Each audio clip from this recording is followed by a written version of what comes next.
जगन्नाथपुरी में लक्ष्मी जी भ्रमण कर रही थी। जगन्नाथ भगवान की पत्नी लक्ष्मी, और पूरे पुरी क्षेत्र में भ्रमण करते करते उन्होंने देखा कि मैं किस पर कृपा करूं। तो सबसे पहले लक्ष्मी जी गई अर्चकों के पास, जो जगन्नाथ जी को उठाते, सुलाते, खिलाते, नहलाते, भोजन प्रसाद कराते। बोले ये अर्चक हैं, पहले अर्चकों को देखें, इनके यहां किसी परिवार में अगर हमको कृपा करनी हो तो लक्ष्मी जी सब अर्चकों के घर में गई। देखा महाराज सूर्य उदय हो गया, ये तो अभी सो ही रहे हैं, ना आचार विचार शुद्ध, ना खान पान की शुद्धि। लक्ष्मी जी ने देखा महाराज सबरे पुजारी, अर्चक, साधक लेट लेट तक सो रहे हैं, ना आचार विचार शुद्ध, ना खान पान की शुद्धि, ना वस्त्रादि धुले हुए, एक ही वस्त्र हैं, 5-5 दिन तक उन्हीं को पहनने हैं। लक्ष्मी जी बोली ये मेरे रहने लायक स्थान नहीं है, इसको यहां नहीं आऊंगी मैं। और तभी लक्ष्मी जी ने आगे जाकर के देखा कि वह परिवार जिनको झाड़ू लगाने की सेवा थी, नाली आदि साफ करने की सेवा थी, जिनको मंदिर में प्रवेश तक नहीं करने दिया जाता, उनके घर में गोबर का चौका, सब ब्रह्म मुहूर्त में उठ गए हैं, तुलसी जी को जल दे रहे हैं, घर में बिल्कुल शुद्ध भोजन बन रहा है, आचार विचार की शुद्धि, हाथ स्वच्छ हैं, पैर बच, जन्म से उनकी जाति कहीं ऊंची नहीं है, लेकिन बाकी सब कुछ उनका स्वस्थ था, बिल्कुल शुद्ध था। लक्ष्मी जी की कृपा चाहते हैं ना, पवित्र रहना प्रारंभ कर दो। लक्ष्मी जी को पवित्रता बहुत प्रिय है। आपने आज जो वस्त्र पहने, कल अगर आपने पहन लिए, लक्ष्मी जी तुरंत चली जाएंगी। इतनी भी अपवित्रता लक्ष्मी जी को प्रिय नहीं है। लक्ष्मी जी बोली ये अच्छी है, इसके यहां मैं जाऊंगी। लक्ष्मी जी प्रत्यक्ष प्रकट हो गई उनके घर में जाकर के। अब वे तो बेचारे छोटे मोटे लोग, बेचारे ज्यादा धनवान तो थे नहीं। उन्होंने जब देखा कि अत्यंत गहने पहन रखे हैं, ऐसी मधुर सुगंधी आ रही है, रूप देख करके नेत्रों के पलक नहीं झपके जा रहे, सबने दंडवत प्रणाम किया। बोले आपका परिचय? बोले हम जगन्नाथ जी की गृहिणी हैं, साक्षात लक्ष्मी।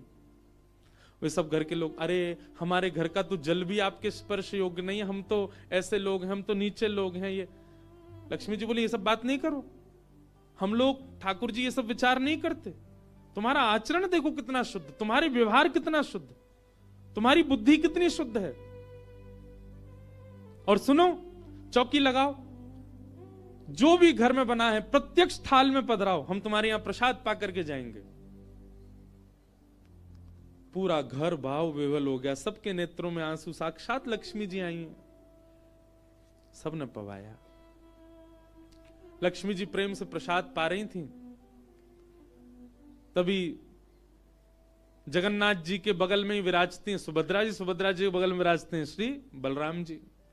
बलराम जी भ्रमण कर रहे थे पुरी में। भ्रमण करते करते वो घर घरों में झांक के देख रहे थे क्या हो रहा है।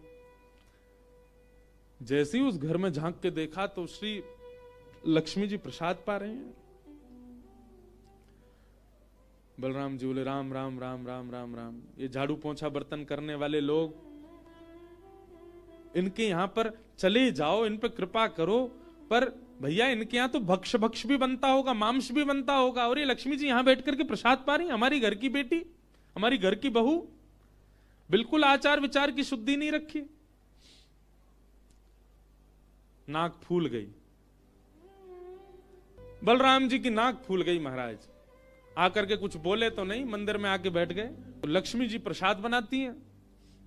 जैसे ही भोग रखा गया जगन्नाथ जी के आगे, बलभद्र सुभद्रा जी तुरंत हाथ पांव धो के बैठ गए। बलराम जी अपने सिंहासन से ही नहीं उठे, नाक फुला के बैठे।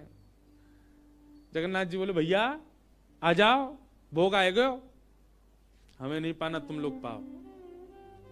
क्यों, क्या हो गया? अब क्या बोले, अब तो सब आचार विचार सब खत्म हो चुका है। परमात्मा होते हुए भी हमारे यहां आचार विचार नहीं चल रहा है, तो फिर इंसान क्या आचार विचार का पालन करेगा? जगन्नाथ जी बोले भाई कोई बात पे बुरा मान गए जे तो इनसे बात करें। जगन्नाथ जी गए, भैया का भयो, आप इतने उदास क्यों, इतने नाराज क्यों? सब बात बताई बलराम जी ने।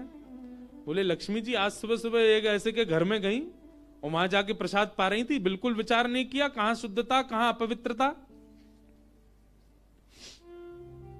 हम तो इनके हाथ का बना भोजन नहीं करेंगे। अब जगन्नाथ जी बड़ी दुविधा में पड़ गए, यदि पाऊं तो भैया नाराज बैठे, भैया कहेंगे मैं नाराज हूं, इससे को कोई फर्क नहीं पड़ा है, फिर भी पा रहा है, और नहीं पाऊं तो लक्ष्मी जी टेढ़ी टेढ़ी देख रही हैं कि मैंने बनाया, ये पा क्यों नहीं रहे। जगन्नाथ जी बोले लक्ष्मी जी को तो मना लिया जाएगा बाद में, पर ये नहीं माने ना, ये तो शेषनाग हैं, इनको ज्यादा ही क्रोध आ गया तो जोर से सिर हिला देंगे, प्रलय और हो जाएगा। जगन्नाथ जी ने लक्ष्मी जी से कहा देखो भैया नहीं पा रहे तो हम भी नहीं पाएंगे। लक्ष्मी जी बोले कोई बात नहीं।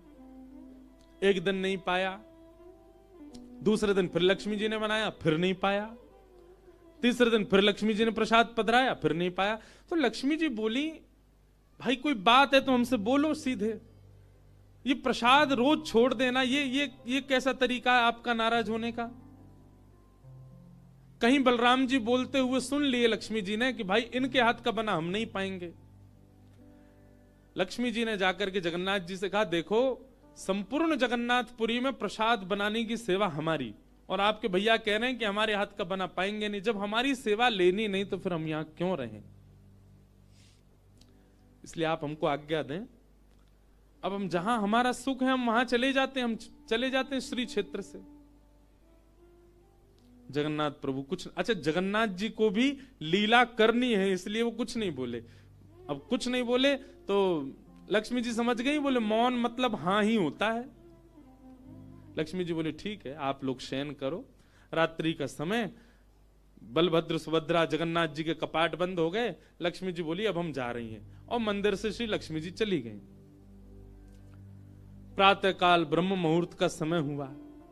महाराज जगन्नाथ जी बलराम जी जैसे ही उठे तो क्या पाया, नीचे फर्श पे पड़े थे।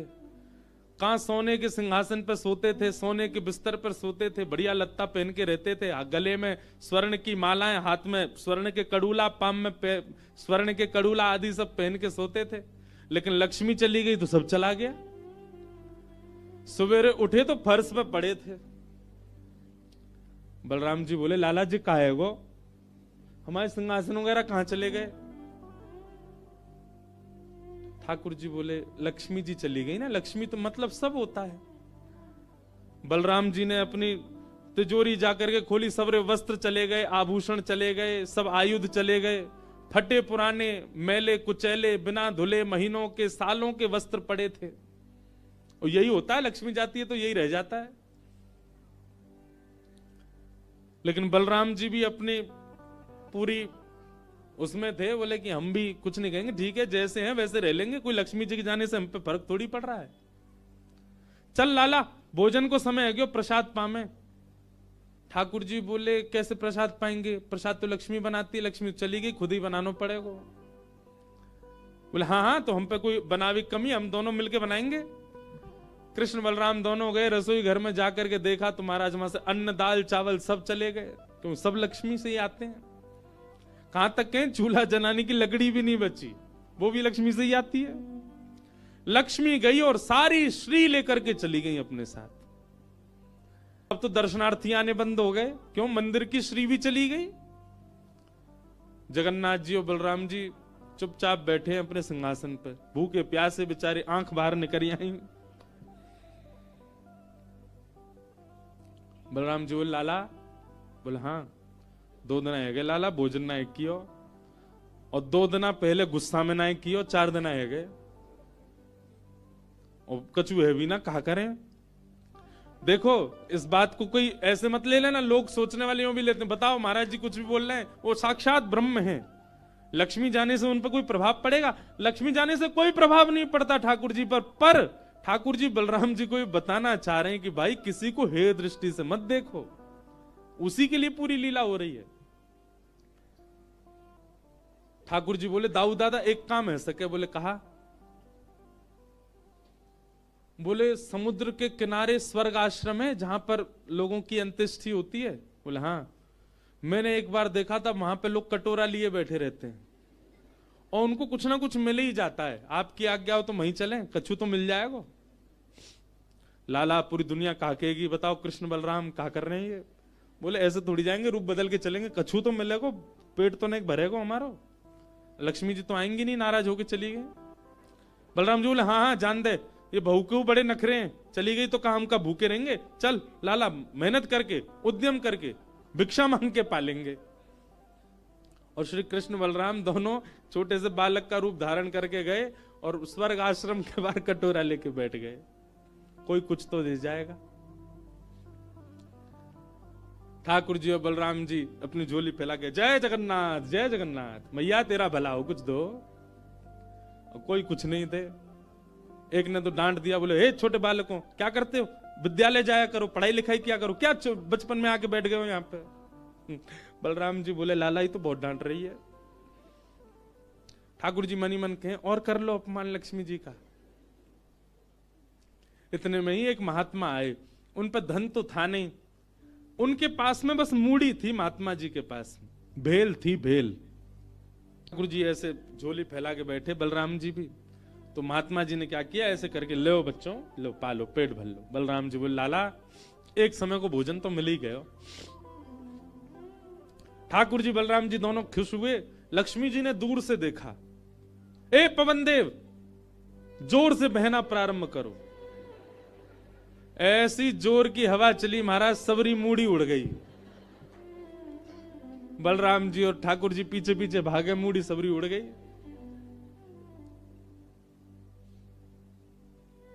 बलराम जी बोले लाला ये क्या हो गया। बोले भैया हम संकोच में कुछ कहते नहीं, आप बड़े भैया हो, पर हम एक बात कहें, ये लक्ष्मी के बिना सवाल हो रहा है हमारा। ठीक है बहू है, आपने समझा देते, आप भी बिल्कुल नाक फुला के बैठ गए, गुस्सा है के बैठ गए, चली गई बेचारी।